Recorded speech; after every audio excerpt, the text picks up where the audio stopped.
Welcome to the show. I'm so glad you're here. And today we're going to be talking about how our cultural position may have shaped what we consider to be plausible, such that we have a bent toward naturalism or materialism. I think that this can be a cause for many people to think that naturalism is the more reliable position or the more reasonable position. And I think that it can cause even some faithful to doubt. So I think it's going to be a fun show, and I hope that it'll be useful. Stick around. Laws of logic are not material in nature. So no, numbers are not either. Sure. As an atheist, I assume you're a materialist? Yes. Okay, so you believe all that exists. I'm a materialist. That's all that I've been able to have any demonstration for. Okay, you've just said you're a materialist, and then you were asked, do these things exist immaterially? Yes. And now you say, so you are a materialist? Yeah, that's all I have any evidence of. What? So on the screen right now, you see JP Moreland, who I think is just one of my personal heroes. In fact, if you like Eric Hernandez, another YouTube apologist, then you should know that JP Moreland is like his favorite Christian philosopher, and has had a big influence on him. But J.P. Moreland also wrote Philosophical Foundations for a Christian Worldview with William Lane Craig, has taught at Biola, and is just a well-known thinker, author, debater. He's got great stuff on the soul, and he wrote this book that I think is pretty useful, and some of what I'm going to be referring to is from that book, and it's called In Search of a Confident Faith. Primarily, it's meant to be a resource for Christians that are experiencing intellectual doubt or even emotional doubt about the Christian faith. And in that book, he lays out what are some of the cultural suggestions that we kind of take on board without even realizing it. And unfortunately, because we don't realize it, if you asked even your typical Christian what they believe about these things, they would give the proper Christian answer. But in the back of their minds, there's this underlying naturalism, at least in terms of these suggestions that are on offer in our culture today. So we're going to talk about that. But first I want to say that our culture very much does impact and influence how we think about facts, how we think about epistemology, like how we know things, and does determine what we think is likely to be true about the way that the world is. And even if you're not aware of that this is happening, perhaps especially when you're not aware that this is happening, what it can do is it can cause the Christian to doubt, and it can confirm skeptics in their atheism or naturalism or whatever. So here's an example. What you're going to see on the screen right now is a couple of two-dimensional shapes. And what these, so take a look at these. You've probably seen optical illusion type things like these before. You probably have seen enough of those that you already know that these two lines are the same length. However, the one on the right likely looks like it's longer to you. Now, because these are two-dimensional images, you know, as a person who's been exposed to these, that this is just an optical illusion. That's all it is. But here's what J.P. Moreland has to say about it. So he says, look at the figure and notice what you see. Notice that the right vertical line looks longer than the one on the left, even though their lengths are the same. Why? Because we see these shapes hundreds of times a day. The right diagram is the inside corner of a room. The left is the outside corner of a building. We are unconsciously used to seeing them as three-dimensional objects, and so we unconsciously try to adjust to the two dimensions of the figures on the page to our more general experience. In this case, our habits of perception and thought shape what we see. When this diagram is shown to people in other cultures, in cultures having no square or rectangular buildings, they have no such subconscious habits, and they see the horizontal lines accurately as being of equal length. So you see our culture of seeing those in terms of building structures, rectangular buildings. As a result, it dictates how we interpret the two-dimensional images on the screen. He goes on to say, there's an important lesson in this. Every culture has a set of background assumptions. We can call it a plausibility structure. A plausibility structure that sets a tone or a framework for what people think, how they feel, and how they act. It directs what they will entertain as plausible, what they will habitually notice or disregard without thinking about what they are doing, and how they form and retain their beliefs. So what he wants to argue in this chapter is, look, we know this is happening. It's without question a fact about the nature of reality, that without even realizing it, we take into account our personal experience, the things that our culture values, the objects and the ideas that float around in the world in which we live, and then we interpret data through those lenses. And so if you live in the United States today, and most of what you get through media and television and the school system and everything else is all based on at least methodological naturalism, a study of nature, the idea that science can give us reliable facts, and it gives us good information that we can use practically to get by. And then you have an entertainment world and a structure of certain organizations that back that up and push it further to the idea that this is actually the best way to get information. This gives you the most reliable information. Then what it means is whenever you hear something about the supernatural or about God or about prayer or something like that, then what it does is, whether you're even aware that this is happening, like the person who's used to the rectangular buildings, you don't even necessarily know that it's happening, but what's happening is you're interpreting that information or those suggestions in light of the societal or cultural suggestions that you have around you. Whereas you could go to certain parts of the world today where the belief in the supernatural is the dominant belief, and those same things don't happen. Just like the people that don't live in cultures of rectangular buildings accurately see the lines of the same length on the page in the optical illusion. The same thing happens with these supernatural things. People in cultures where the supernatural has not been denigrated to the degree that culture and certain government institutions have intentionally or unintentionally degraded and denigrated it, they recognize the supernatural. So our cultures have major impacts. And so what Moreland wants to do is he wants to lay out 7 ideas or suggestions that our culture gives us subtly, and then he wants to talk about how those, in some cases, are self-referentially incoherent, but how we, even as Christians, sometimes take those things on board. And by the way, as we begin, I want to say that, again, this happens to Christians too. A friend of mine who works here at the school was home visiting his mother. Now, his mother's been a lifelong Southern Baptist. His mother's, very well-educated woman, very well-educated in the church, has been involved in church all her life. But when the discussion of, and maybe it was the sister too, same thing, when the discussion of the demonic, the idea that there are angels and demons came up, there was kind of like a skepticism in the air. And this is a really odd thing, because the idea that angels and demons exist and are real supernatural entities out there is something that is a system-dependent belief as far as Christianity is concerned. If Christianity is true, then angels and demons are a part of that whole thing. But yet somehow, even Christians, when we in our information, science-heavy, empirically, interested, materialistic society, what happens is we hear that and we think of it as being something so foreign to what we get in the news and what we get on television and what we get in the classroom, that the plausibility of it goes down. And to show you how this happens, I mean, it happens to all of us. These institutions and these particular figures carry a certain level of cultural currency. So if you hear that there's something in some random self-published book by some person you've never heard of, and then there's Oxford University Press, and the Oxford Press book disagrees with the self-published book that nobody's ever heard of the guy, you're likely going to go with Oxford University Press. Or take just 2 already recognized publishing houses. One carries more credibility than the other. Take the New York Times versus Jacksonville, Florida's Florida Times Union. Which one carries more currency with the culture? The New York Times does. So these institutions carry that with them. We do this, we provide this symbolic currency to degrees as well. Someone with a PhD has more symbolic currency than someone who's didn't finish high school. In the same way, if you have 2 PhDs, the person with a PhD from the more recognized or lauded school is going to be the one that has the more symbolic currency. This just happens all the time. We don't even really think about it too much. And so when that happens in our culture, it can shape how we view the world. And that can be a dangerous thing, because what if your culture is wrong? That can be very, very dangerous. So we're going to take a look at some of these things.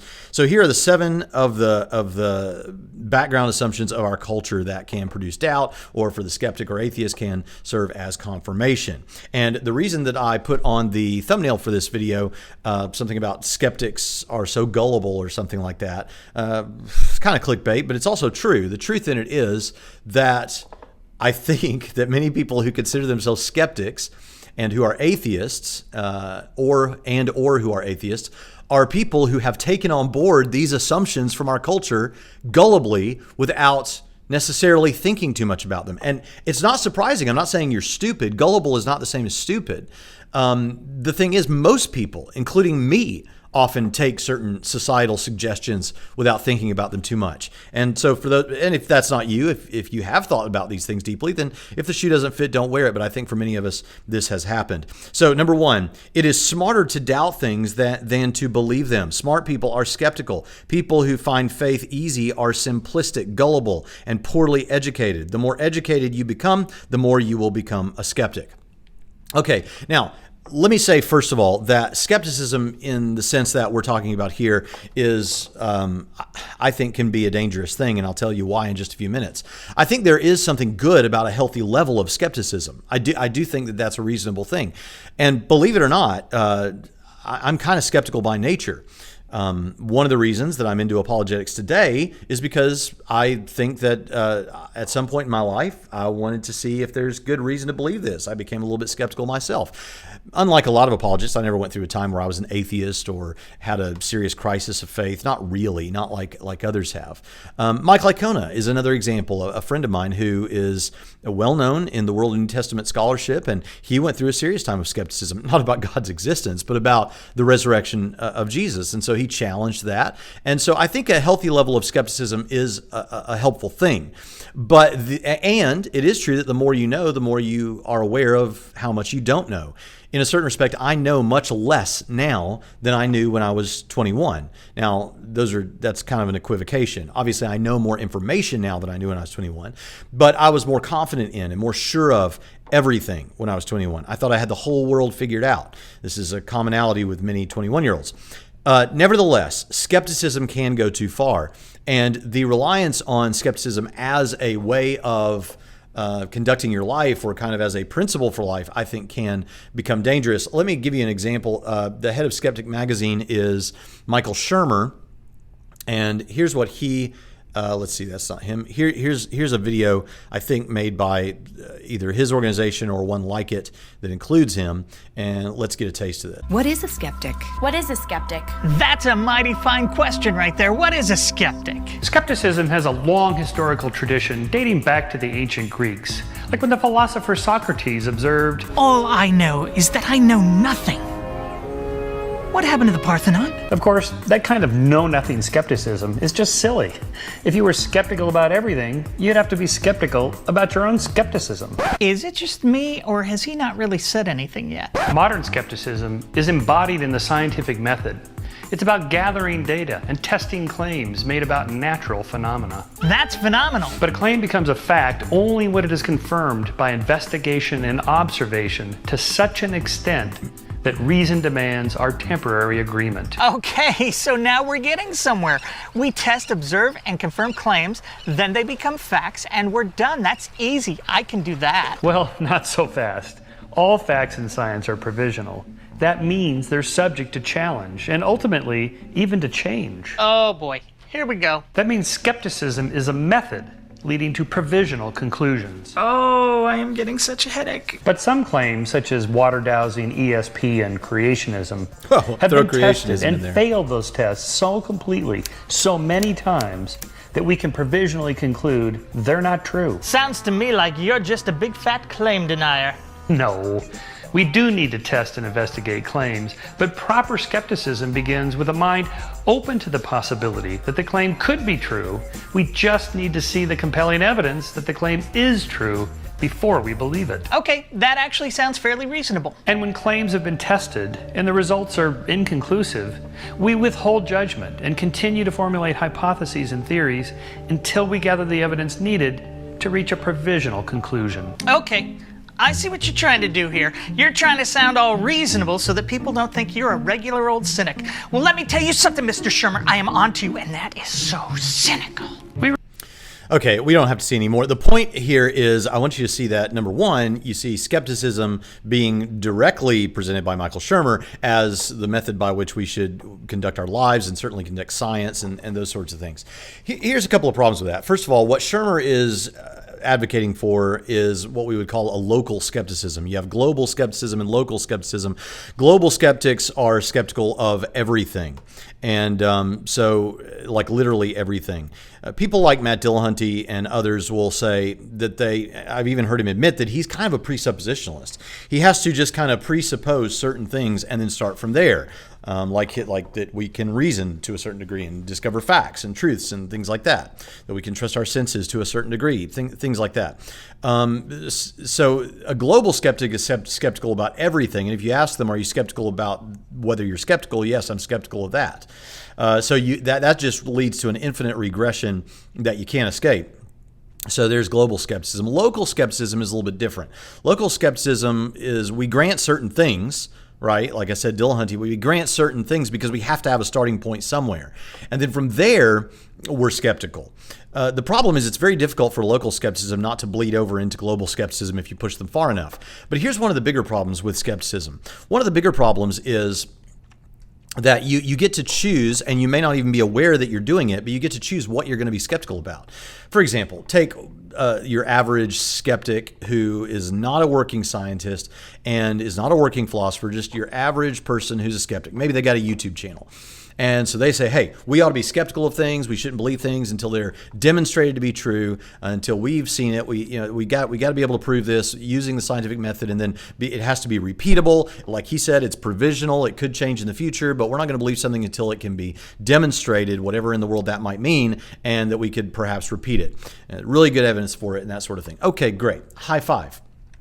The problem is you then get to choose. So for most of the skeptics that I'm aware of who are atheist skeptics, they're not skeptical about evolution. You say, well, yeah, but that's because evolution has all this evidence. And I mean, it's just a fact. And if you don't believe in evolution, that's just crazy and all these kind of things. Great. But did you personally stand in the lab and conduct those experiments? Did you personally work with these biologists to discover whatever evidence you think you have? Have you actually been a part of those things? No, you haven't done. What are you doing? You're taking it on the reliability of what somebody else says. You're believing what some book says, or you're believing what some holy man. I'm sorry, not holy man. Some body in the lab coat priesthood. I mean, I'm sorry, what some scientist says. See, this is the thing. It's you get to choose what you're going to be skeptical about. You didn't actually get to do those experiments, but you are going to be skeptical about creationism and say, well, that's just failed so many times. Or you're going to be skeptical. And by the way, when someone says creationism, they usually are referring to young Earth creationism. And I'm not a young Earth creationist, but the fact of the matter is that you get to choose where you're going to place your skepticisms, and you may not even realize that you're doing it because we're all biased to a certain degree, and with that bias comes a direction, a trajectory that we may not even realize that we're angling toward. And usually that is whatever we hope it will be. This is often called confirmation bias. And I'm not saying that it's confirmation bias insofar as you're only going to click on the articles that come up on Google that you think will support your view, but it can happen much, much more subtly than that in choosing not which articles you're going to read, but what you're going to be skeptical about. And people that tell you that, well, no, I'm just skeptical of all claims until I hear some explanation for it. This is just false. Nobody does that. All right, now let's move on to another problem with skepticism. Another problem with skepticism is that, okay, we want to believe as many true things and as few false things as we possibly can. That is great. I'm all for that, and that's where a healthy kind of skepticism does come in. The problem is, for the skeptic, they have to lean one way or the other. So let's imagine we try to resolve this problem. So it will never perfectly get there. No human being will ever perfectly get there, except maybe Jesus. But we want to believe as many true things and as few false things. So we want the ultimate truth. Okay, so you can go. Let's imagine we went to two extremes here. And on the one hand, we said, okay, we're going to disbelieve everything that anyone ever tells us or that we ever read. Okay, now if you did that, you would, if you disbelieved everything, you wouldn't end up believing any of the false things, but you also wouldn't end up believing any of the true things, right? But then on the other extreme, what if you said, okay, then I'm going to believe everything everybody ever tells me and believe everything I ever read? Okay, you'd end up believing all the true things, but you'd also end up believing a lot of the false things. So how do you get to that happy medium where you believe all the true things and none of the false things? The problem is that's very, very difficult, and we all want to get there. But what the skeptic does is the skeptic says the way to get there is to lean toward the to the disbelief side, lean on the skepticism. The idea that stands behind this is it's better. I'd rather be the kind of person that doesn't believe falsehoods than the kind of person I'm willing to give up believing some of the true things. I realize I'm going to miss out on some of the true things, but I'd rather not believe the false things and give up some of the true things if I have to err one way or the other. This is like a damage control. This is an understanding that we're never going to totally get there, so we need to avoid the more dangerous situation. The problem is, it's as dangerous to disbelieve certain true things as it is to believe certain false things. An example that Moreland gives is, think about medications. It is as dangerous not to take the medication that you need as it is to take the medication that you don't need. In fact, it may be more dangerous. So there is danger on either side of this thing, especially when it comes to the question of whether God exists and if Christianity is true. It's just as dangerous for you to disbelieve the true thing as it is for you to not believe the false thing. Right. So this is a problem. This is a serious problem. And I appreciate that the skeptic is trying to find a way to meander through that. And it does sound very reasonable. But this idea that we should lean on skepticism doesn't work, because the local skepticism inevitably will collapse into global skepticism, or it has to just take certain items as axioms, or take them on a colloquial understanding of faith to get the whole operation started. I'm sounding a bit like a presuppositionalist here, but hey, my adversaries here are, if they're a local skeptic, are a bit presuppositional. So we have that problem, and then we have the further problem of you're leaning towards something that is just as dangerous as if you leaned the other way. So these are important issues to keep in mind. Now, what if the reason is not really the danger side of it? What if it's not really that you wanted to avoid danger? It's not damage control that's causing you to want to lean toward skepticism, lean toward disbelief, but it's that you want to appear smart or you want to feel smart. Now, you might think that I'm making fun of the skeptic here. I'm not. Let me tell you something. It is a part of just the way most humans are, that we want to feel smart. It is incredibly insulting to us when people make it out as though we're not smart. There are certain insults that dig more deeply at us and more personally to what we consider to be our value than others. So if you told me, for example, I've been around Braxton Hunter, maybe I overheard you saying this to someone. I've been around Braxton Hunter, man. He's not a good basketball player. Okay, well, now hold on a second. I played basketball in junior high. In fact, I was one of the best on my team, and I played casually in high school. And I remember the coach thinking I was pretty good, and he asked me, why aren't you on the team? You're good at basketball. And even today, I'm not that bad. But basketball is not something I really take on as an important part of my identity. And honestly, I realize I'm not the best basketball player. So if I overheard you saying that I'm not the best basketball player, it wouldn't affect me that much. It wouldn't really bother me much at all, okay? It would have almost no purchase on me. It would be inconsequential. Now, let's ratchet it up. For most people, their physical appearance matters a little bit. It matters more to some people than other people, right? But let's say that I overheard you say, Braxton, he's not that great looking. He's not that great looking of a guy. Okay, that's going to bother me less now than it would have 20 years ago. And it will bother, but it'll still bother me a little bit. I mean, hey man, what the heck? I'm trying to do the best I can. I can't help it that I'm bald. I'm trying to work with it. I try to visit the gentlemen's blogs to see how I should. Hey, I know you ought to have facial hair. If you got nothing on top, have something going on your face, right? I get it. I'm trying. So it would hurt me a little bit. Not crazy. I would get over it, but that's a little more. that's a little more straightforward to my own vanity or my own personality or my personal identity. We value how we look or how other people think about how we look, and most people do to some degree. Now, obviously, if I wanted to be a model or something, fat chance, but if I wanted to be a model, then that might hurt me even more. But then let's go a layer deeper, and I think this is true of most people. Now, there are some people that their physical appearance would rank higher than this, but let's think about your intelligence level. If I overheard you say, and some of you will in the comments precisely because I'm saying this, and have at it, but if I heard you say, this Braxton Hunter guy, he's really not that smart. I bet he doesn't have a very high IQ. Okay, now hold up a second. Now this is starting to get really personal, I think I would roll with it because one thing that YouTube has taught me, and that ministry has taught me, and that public speaking has taught me, and that having children has taught me, is that you got to let comments like that roll off your back, right?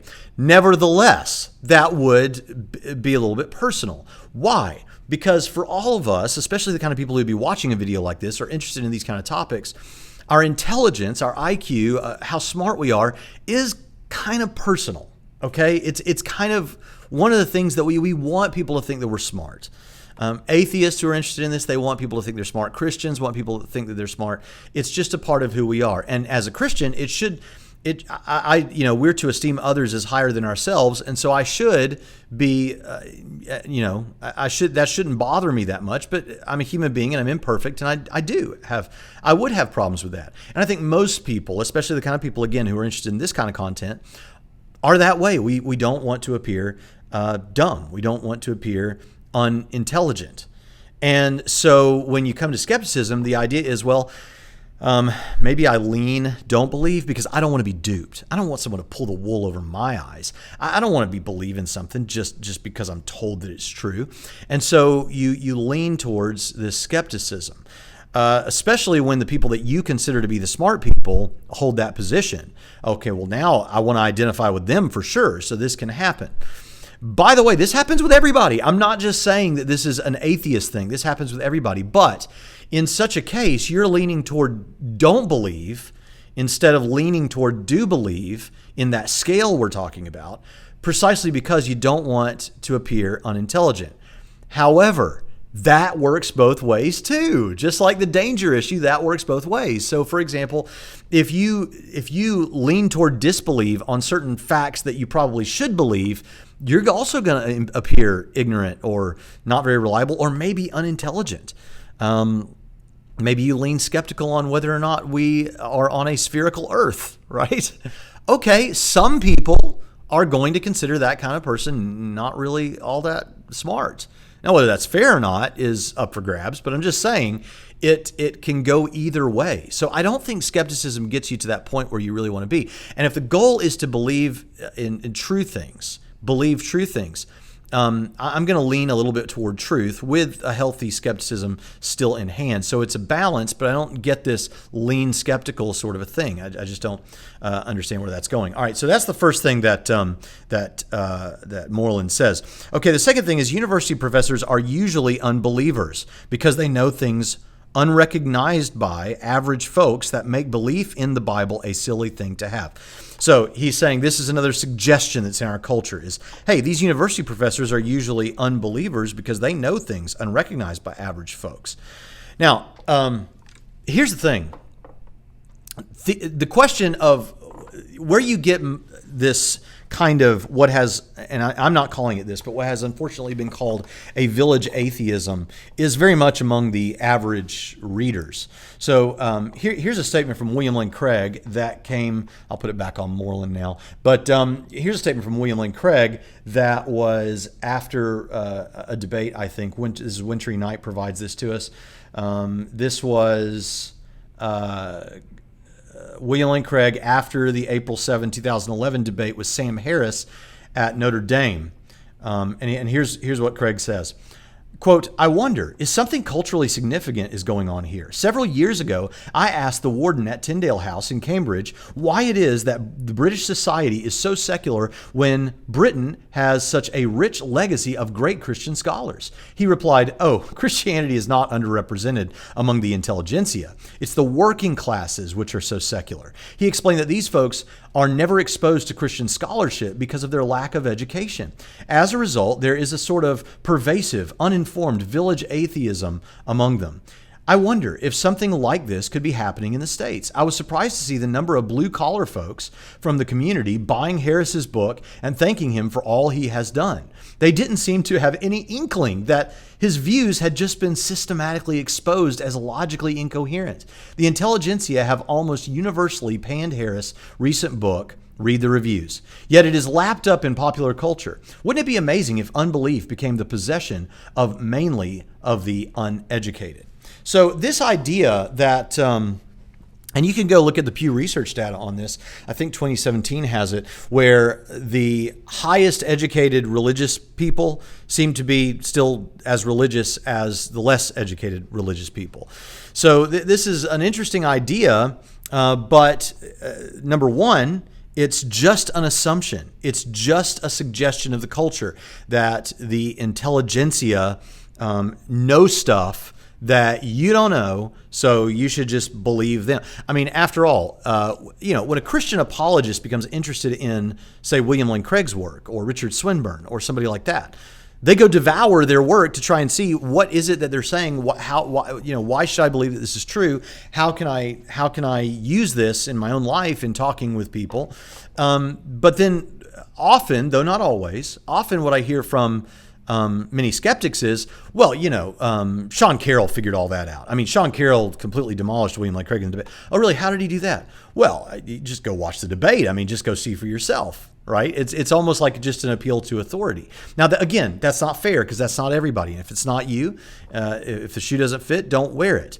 But this is a problem, that there's just this suggestion that university professors are usually unbelievers because they know things unrecognized by average folk that make belief in the Bible a silly thing to have.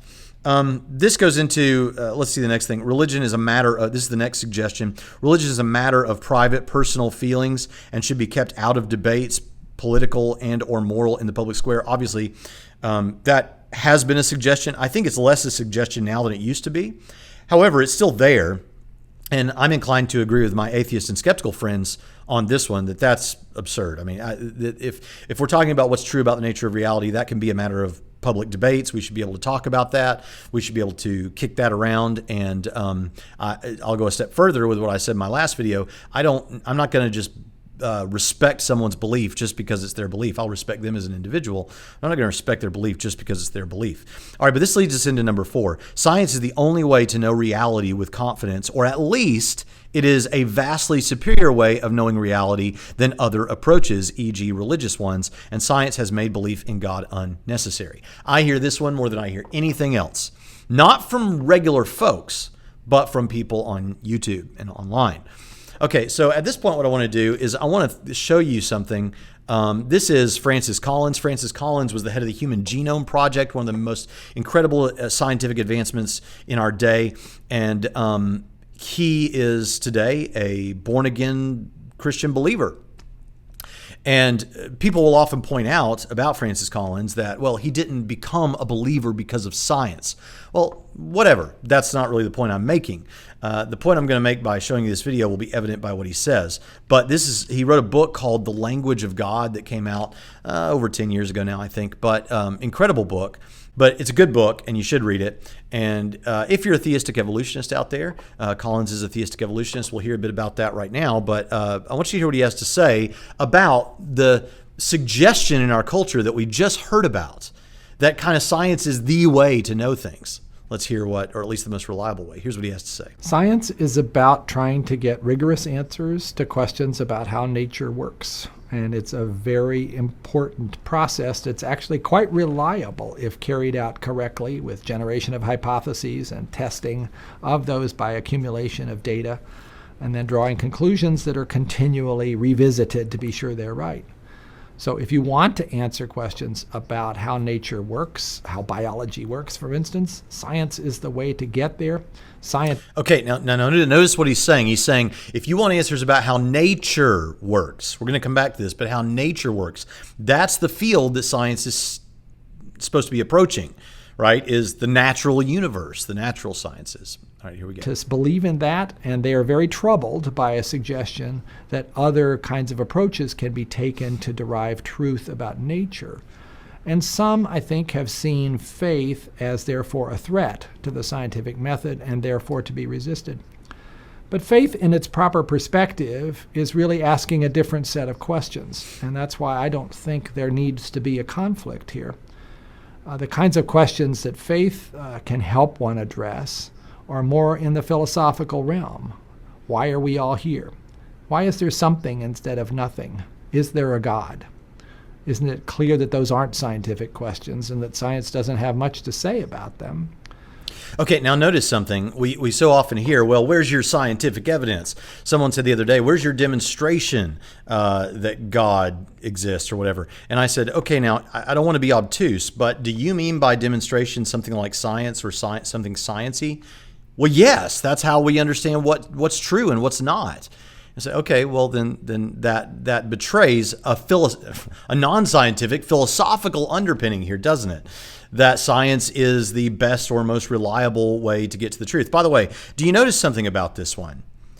Number 4, let me read it again, this suggestion. Science is the only way to know reality with confidence, or at least it is a vastly superior way of knowing reality than other approaches. Now, is that a statement that is subject to science, or is that a philosophical statement? It's a philosophical statement, which means this is a self-referentially incoherent statement. It would be like the statement, all English sentences are far less than 5 words long, or something like that. All English sentences are less than 3 words, right? That's self-referentially incoherent. If you refer it to itself, it doesn't work, which means it should be rejected. That's number 4, and by the way, we're not there yet, but that's also numbers 5, 6, and 7 on the list here of cultural suggestions that very much are cultural suggestions. But let's keep going with this. But you either have to say, well, those are inappropriate questions and we can't discuss them, or you have to say we need something besides science to pursue some of the things that humans are curious about. For me, that makes perfect sense. But I think for many scientists, particularly for those who have seen the shrill pronouncements from extreme views that threaten what they're doing scientifically and feel, therefore, that they can't really include those thoughts into their own worldview, faith can be seen as an enemy. And similarly, on the other side, some of my scientific colleagues who are of an atheist persuasion are sometimes using science as a club over the head of believers, basically suggesting that anything that can't be reduced to a scientific question isn't important, and it just represents a superstition and it should be gotten rid of. You hear it right there. There's the suggestion. And he says even some of his scientific colleagues do that. The problem is, I think the extremists have occupied the stage. Those voices are the ones we hear. I think most people are actually kind of comfortable with the idea that science is a reliable way to learn about nature, but it's not the whole story. And there's a place also for religion, for faith, for theology, for philosophy. But that harmony perspective doesn't get as much attention. Nobody's as interested in harmony as they are in conflict, I'm afraid. My study of genetics certainly tells me incontrovertibly that Darwin was right about the nature of how living things have arrived on the scene by descent from a common ancestor under the influence of natural selection over very long periods of time. Darwin was amazingly insightful given how limited the molecular information he had was. Essentially, it didn't exist. Now with the digital code of DNA, we have the best possible proof of Darwin's theory that he could have imagined.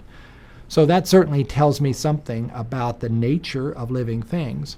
But it actually adds to my sense that this is an answer to a how question, and it leaves the why question still hanging in the air. Other aspects of our universe, I think also, for me, as for Einstein, raise questions about the possibility of an intelligence behind all of this.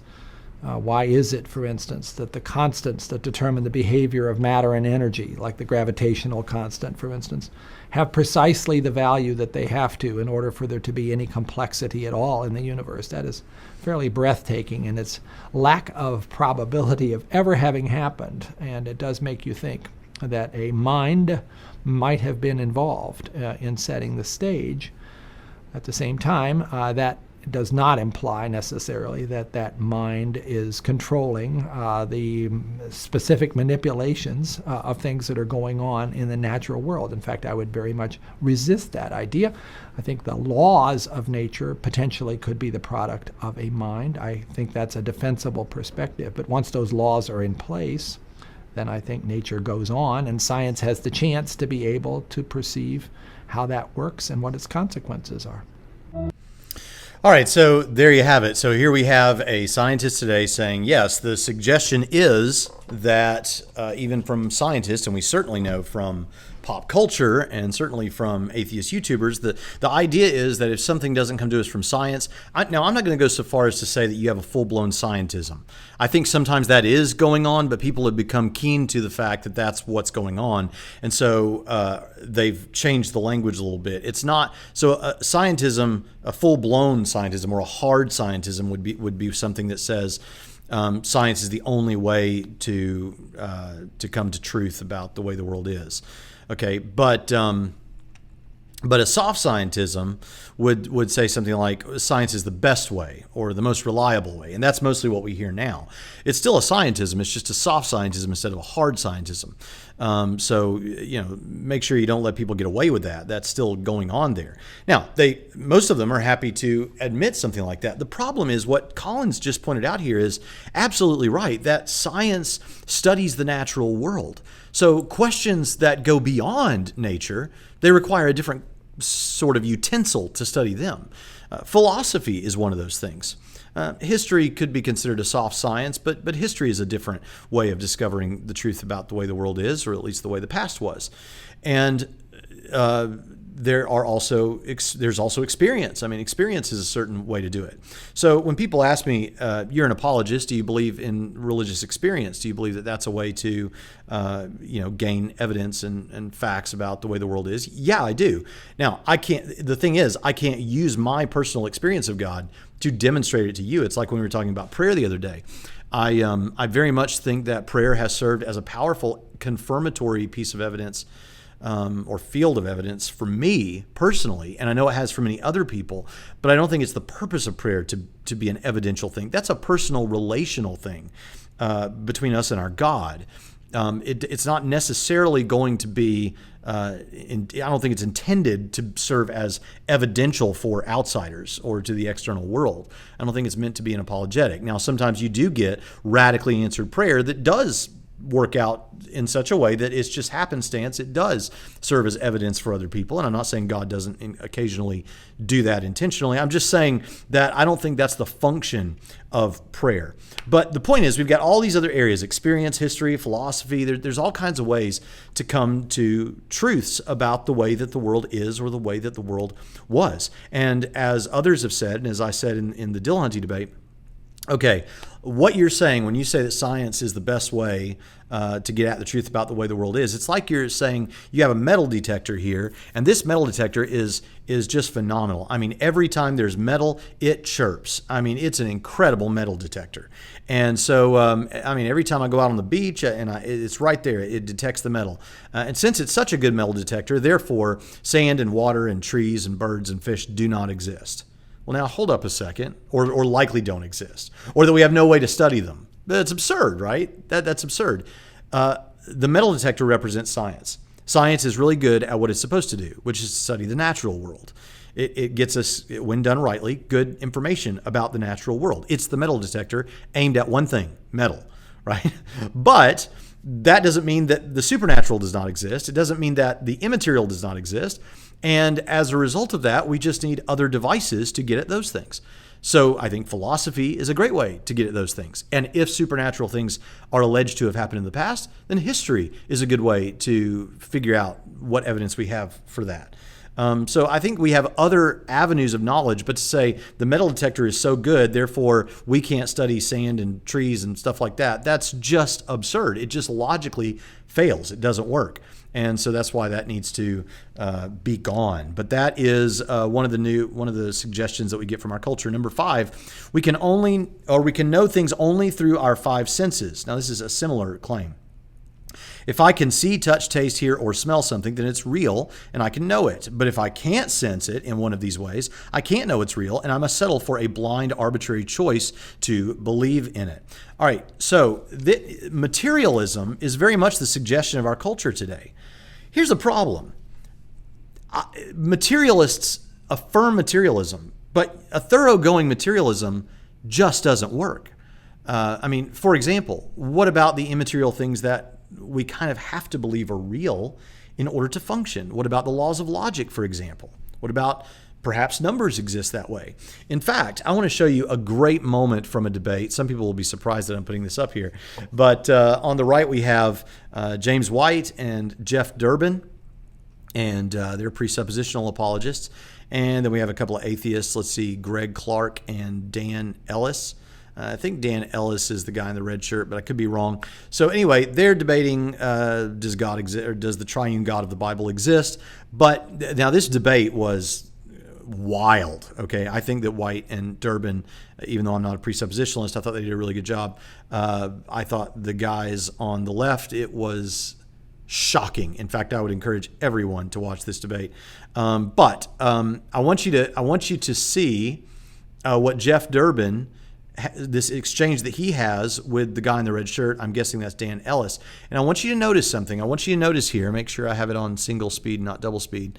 I want you to notice that the guy is claiming to be a materialist, but he ends up having to affirm something that is not material. And then he has to back up and say, no, I'm a materialist. And he gets caught in a contradiction there. I want you to hear how this goes. The question being asked of you in cross-examination right now is, what are the laws of logic from an atheistic perspective, and how are they justified in your worldview? They're justified under my worldview because they comport with the reality in which I find myself. Are they material in nature? No, I don't believe so. So laws of logic are not material in nature. So no, numbers are not either. So very good. But they exist. Okay, so you do believe there are immaterial aspects to reality. There are abstract concepts with which we can think about how the world works through using those abstract concepts. Are these abstract yes. concepts conventional in nature?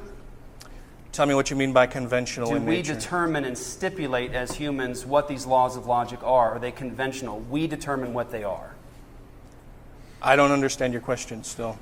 Laws of logic, do they exist? Are they real? I just told you I think they're abstract concepts. Okay, are these abstract concepts things that humans by convention have merely stipulated, or are they things that exist as... Would they be true without human beings? There you go. I believe that they would be. Yeah, I believe that they would be here whether human beings were here or not, but... Okay, now I want you to notice what's happened. He's a materialist. He has said, yeah, I do believe that the laws of logic and numbers are immaterial and they're real, they exist, and they would exist if humans weren't here to think about them. I mean, if they were here and no human was around to observe them, then it's... So, it's a fun thing to think about. Thank you, Dan. No, I appreciate that very much. So what would be your justification for appealing to immaterial abstract universals, given your materialism? Can you ask me that again? Sure. As an atheist, I assume you're a materialist? Yes. Okay, so you believe all that exists. I'm a materialist. That's all that I've been able to have any demonstration for. Okay, you've just said you're a materialist, and then you were asked, do these things exist immaterially? Yes. And now you say, so you are a materialist. Yeah, that's all I have any evidence of. What? On what basis are you holding to immaterial laws? Because you just said you believe the laws of logic are immaterial. So yeah, where do they come from? I believe numbers are immaterial also, but I also believe that they are useful and exist. And we agree. Then where do they come from? Yeah, so where do they come from? From human thought. So they are merely conventional. Wait a minute. They merely come from human thought? They would exist if humans did not exist. They're immaterial, but I'm a materialist. They're real, but I'm a materialist, even though they exist immaterially. And they come from human thought, even though they would exist if humans weren't here to think about them. Wow. Conventional.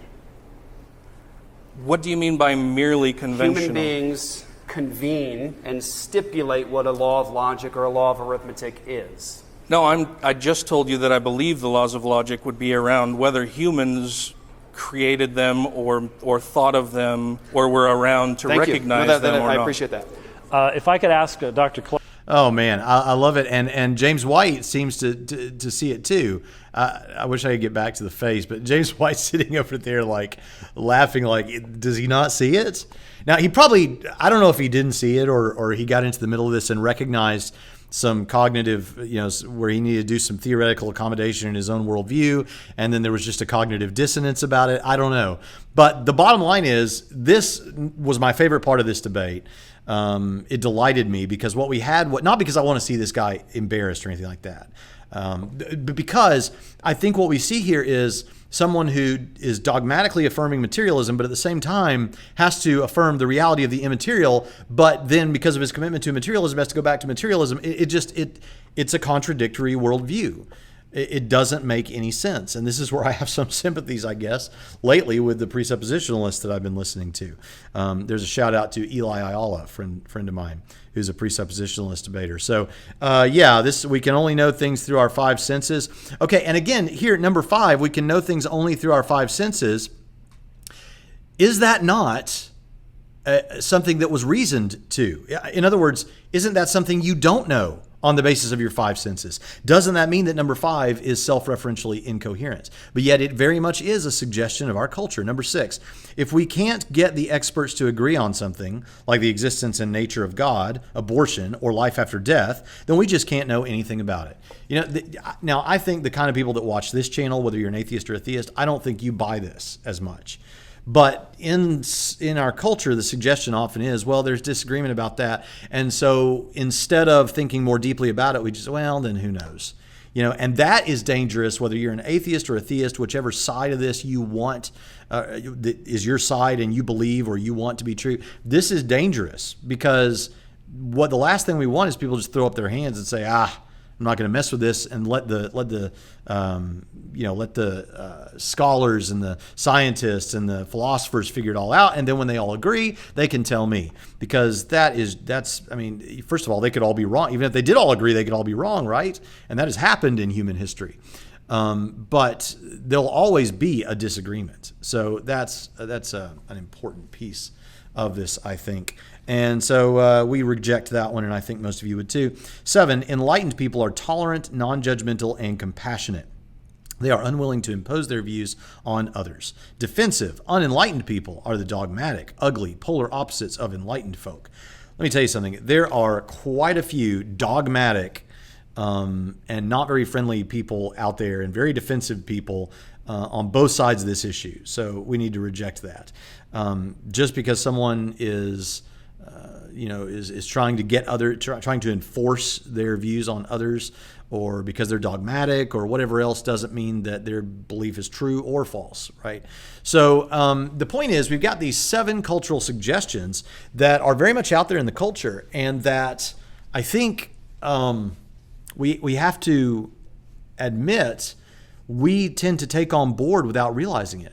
Now, here's the thing. Go back to the lines. You remember the lines on the page? Your culture very much kind of determines how you view things. In the culture we live in right now, say you're a Christian experiencing doubt, or maybe you're an atheist and you're open to this. The culture we're in has set us up to be skeptical of anything supernatural, of anything not material. And for these reasons, and all of these reasons fall apart as solid bases, I don't know, for buying into this stuff. And so we need to recognize, now, what do you do about this? Well, actually, JP Moreland does give us some suggestions for how we should be aware of this and not be as affected by our culture, so that we can see the lines as the same length, so to speak, and not be duped and gullible as skeptics or as Christians. He says, step 1, he says, spot the activating source, the evening news, TV show, movie, conversation at work, and be alert while being exposed to it. In other words, be aware that when you're watching the news, there may be a bias there. There may be a suggestion. Be aware in those movies that there is an atheist undercurrent that's going on. Be aware of what you're seeing and notice it. Step 2, explicitly state to yourself exactly the doubt-inducing, if you're experiencing doubt-inducing cultural assumption that lies beneath the surface of the activating source. Start with the list of 7 that we've been discussing. So did they just appeal to what a bunch of scientists think? Okay, be aware that when it doesn't have anything to do with science, the opinion of that scientist is equal to the opinion of any Joe on the street, right? So keep these kind of things in mind. Step number 3, challenge and question the truth of the cultural assumption. Is that really true? In other words, doubt the doubt. If the assumption seems to be that, the material is all that there is, or that the supernatural doesn't exist, or that prayer doesn't work, or something like that, ask yourself, is that really true? Is that true? And even with lesser obvious claims, in other words, be a bit skeptical, but keep those two tensions and the tension between those two extremes in hand. Step 4, replace the cultural assumption with a biblical truth, the correct alternative way of seeing reality, and make it your goal to grow in God confidence about the alternative. This is specifically for Christians. Keep it in mind. What is the biblical truth about this? The biblical truth will never conflict with reality, but it will conflict sometimes with what's being said in the culture. And we need to be aware of that. And we need to have a little bit of cultural humility about the fact that for the vast majority of the world today and the vast majority of human history, this materialism has not been the case. The assumption has been that the supernatural is real. And you would have seemed a bit silly if you didn't believe that. In fact, when you think about it, this idea that if I can't see it or touch it, then it's not real. It's a bit like when babies are so small and you cover up their eyes.